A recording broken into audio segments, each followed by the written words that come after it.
దీన్ని సాల్వ్ చేసే ముందు మన ప్రాపర్టీ గుర్తుందా లేదా చూడండి ఒకసారి చెక్ చేసుకోండి. మీకేం చెప్పాను క్వశ్చన్ అవ్వగానే అదే క్వశ్చన్ అయినా ఫస్ట్ ఇచ్చిన క్వశ్చన్ అయ్యని తీసుకోమన్నా కదా. సో ఫస్ట్ క్వశ్చన్ అయ్యి అనుకుందాం. I is equal to integration limits ఏమి ఇచ్చాడు 0 to π/2.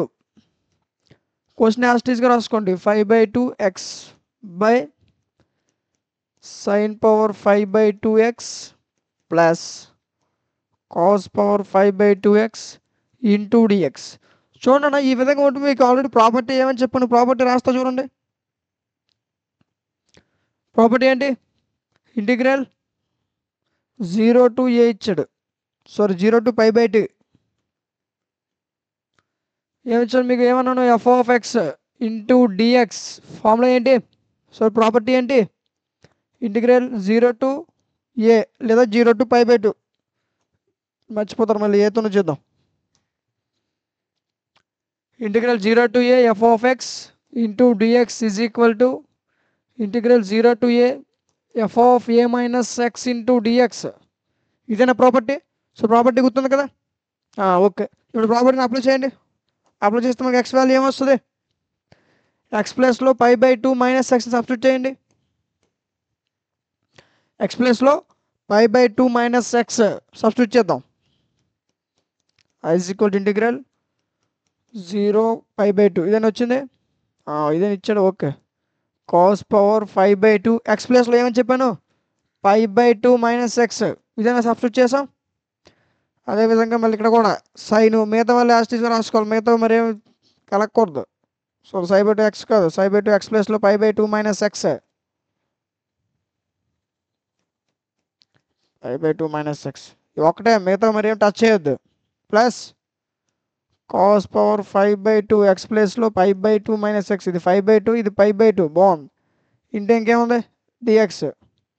ఓకే, ఇప్పుడు మీరు చూసుకున్నట్లయితే ఇదేంటి sin 90 - θ.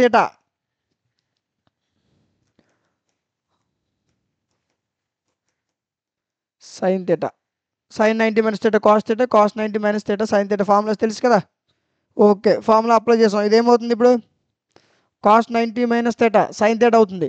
ఇది sin 90 - θ cos θ అవుతుంది. ఇది cos 90 - θ sin θ తెలుసు కదా ఫార్ములా.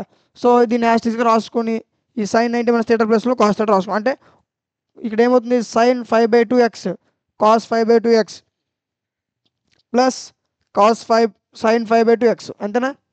ఓకే, ఇక్కడ మొత్తానికి ఇక్కడ ఏ ఫార్ములా యూజ్ చేసాం, sin 5/2 - x అంటే sin θ - x లేదా cos θ - x ఫార్ములా యూజ్ చేసాం. ఫస్ట్ ఐన్ మళ్ళీ రాసుకోండి. లిమిట్స్ 0 to π/2 ఇచ్చాడు అంతేనా. నెక్స్ట్ ఏంటి cos 90 - θ sin θ. సో సైన్ పవర్లో మనకి ఎంత ఉంది 5/2, సో 5/2x అంతేనా. సైన్ cos θ, ఇది కూడా ఏమవుతుంది, ఇది cos θ, సారీ ఇది cos ఇది సైన్ అవుతుంది. cos 5/2x plus sin 5/2x into d x అంతేనా. sin 90 - θ ఫార్ములా యూజ్ చేస్తే ఈ విధంగా వస్తుంది. సో దీన్ని మనం ఈక్వేషన్ నెంబర్ 2 అనుకున్నాం. Where is the equation number 1 అంటే ఇదిగోండి, ఇది equation number 1. Equation number 1, equation number 2 వచ్చింది. నెక్స్ట్ ఈక్వేషన్ నెంబర్ 1 + 2 సాల్వ్ చేయండి. నెక్స్ట్ ఏం చేస్తాం, ఈక్వేషన్ నెంబర్ 1 + 2 ఫస్ట్ ఎల్హెచ్ఎస్ తర్వాత ఆర్హెచ్ఎస్ యాడ్ చేయండి. ఎల్హెచ్ఎస్ ఏమున్నాయి, అంత పెద్ద ఈక్వేషన్ ఏం లేవు, i + i అర్థమైందా. నెక్స్ట్ ఇంటిగ్రేషన్ 0 to π/2 ఫస్ట్ ఏంటి మనకి cos power 5/2x sin power 5/2x cos power 5/2x. Okay, cos power 5/2x sin power 5/2x ఇక్కడ రాయలేదు. ఇక్కడ మీకు సమకోలు రాకపోతే సైన్లు కాసుల మీద చేయండి. సమ్ రాలేదు కదా, సైన్లు కాసులు ట్యాన్లు కాట్లు రాసేస్తే తప్పు అయిపోద్ది. ఓకే, cos పవర్ 5/2x ఇదేనా equation number 1 plus integral limits ఏమి ఇచ్చారు 0 to π/2. ఈక్వేషన్ నెంబర్ 2 ఏమొచ్చింది కొన్ని పైన కనిపిస్తుంది కదా, ఇదే ఈక్వేషన్ నెంబర్ 2 అంటాం. గుర్తొచ్చిందా, sin పవర్ 5/2x బై ఇదేముందన్నా cos power 5/2x plus sin power 5/2x ఇదేనా ఈక్వేషన్ నెంబర్ 2 ఇదేనా? చూడండి ఒకసారి, తప్పు రాసాం కరెక్ట్ రాసాం, సరిపోయిందా? ఇది ఈక్వేషన్ నెంబర్ 1, ఈక్వేషన్ నెంబర్ 2 ఎక్కడి వరకు వచ్చింది కదా. ఇప్పుడు మీరు చూస్తే ఏమిటి, డినోమినేటర్స్ వాల్యూ సేమ్ ఉన్నాయి, అంటే ఏంటి, న్యూమరేటర్ వాల్యూ యాడ్ చేసుకోవాలి, అంతేనా? డినోమినేటర్స్ ఏమిటి, మనం చేసేది ఏంటి, న్యూమరేటర్స్ యాడ్ చేసుకోవాలి. ఇదేంటి, i ప్లస్ i 2i అవుతుంది. Integration 0 to π/2. చూడన్నా, ఇక్కడ sin పవర్ 5/2x, ఇక్కడ sin పవర్ 5/2x ఉంది, ఇక్కడ cos పవర్ 5/2x ఉంది, cos పవర్ 5/2x ఉంది, అంటే ఏంటి, డినోమినేటర్స్ వాల్యూ సేమ్ ఉన్నాయి. It means numerator value plus చేసుకోవాలి, న్యూమరేటర్స్ని యాడ్ చేసుకోవాలి, అంతేనా? సో ఫస్ట్ న్యూమరేటర్స్ ఏంటి, cos పవర్ 5/2x, ఇక్కడేముంది plus sin power 5/2x by denominator ప్లస్లో ఏముంది, sin power 5/2x plus cos power 5/2x. కరెక్ట్గా చూసినట్లయితే రెండు సేమే అనుకుంటా, సేమే. మరి సేమ్ అయితే ఇంకేం క్యాన్సిల్ చేసేయండి, క్యాన్సిల్ చేస్తే ఎంత మిగులుతుంది, ఏ లేకపోతే ఏమంటే 1. సో ఇంటిగ్రల్ 1 అంటే x, సో అదే రాస్తా చూడండి. నెక్స్ట్ ఏంటి, 2i is equal to integral 0 to π/2. ఇవేనా మాకు వచ్చే లిమిట్స్, ఇదేమవుతుంది 1, సో 1 ఇంటూ dx, అంతేనా? సో ఇప్పుడు దీని నుంచి మనకి ఏమవుతుంది చూడండి,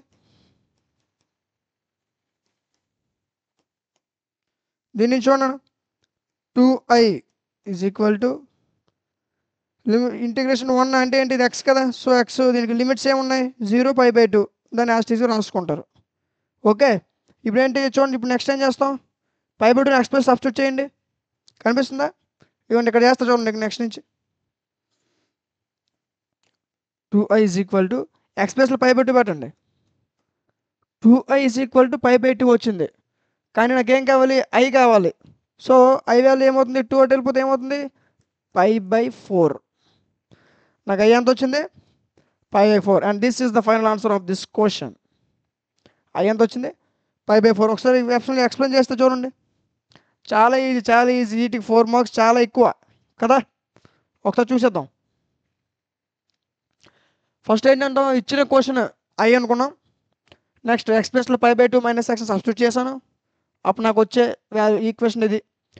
ఇదేంటి, cos 90 మైనస్ థీటా అంటే sin థీటా, ఇది sin 90 minus theta cos theta, cos 90 minus theta sin theta formula use చేశా, అప్పుడు ఈక్వేషన్ నెంబర్ 2 వచ్చింది. రెండు ఈక్వేషన్ని సాల్వ్ చేశాను, అర్థమైందా? అప్పుడు నాకు వచ్చే టర్మ్ ఇది, అంతేనా? Okay, denominator terms denominator value same ఉంది, అంటే ఏంటి, న్యూమరేటర్స్ని యాడ్ చేసుకోవాలి, అదే చేసా. యాడ్ చేస్తే ఏమొచ్చిందో క్యాన్సిలేషన్ అయిపోయింది, క్యాన్సిలేషన్ జరిగితే 1 మిగులుతుంది. సో 1 ఇంటూ dx, ఇంటిగ్రల్ 1 అంటే x, సో x లిమిట్స్ ఏంటి 0 π/2, ఇవి limits. 2i is equal to X plus π/2 substitute చేస్తే ఏమవుతుంది, 2i ఈజ్ ఈక్వల్ టు π/2 అవుతుంది. నాకు 2i కాదు, i కావాలి, సో 2 అటు తీసుకెళ్ళిపోయాను, అప్పుడు π/4 వచ్చింది, అంతేనా? ఇది ఆన్సర్. ఈ విధంగా సాల్వ్ చేయాలి, చాలా ఈజీగా ఉంది కదా. సో ఇది ఈ ప్రాబ్లం యొక్క కంప్లీట్ సొల్యూషన్.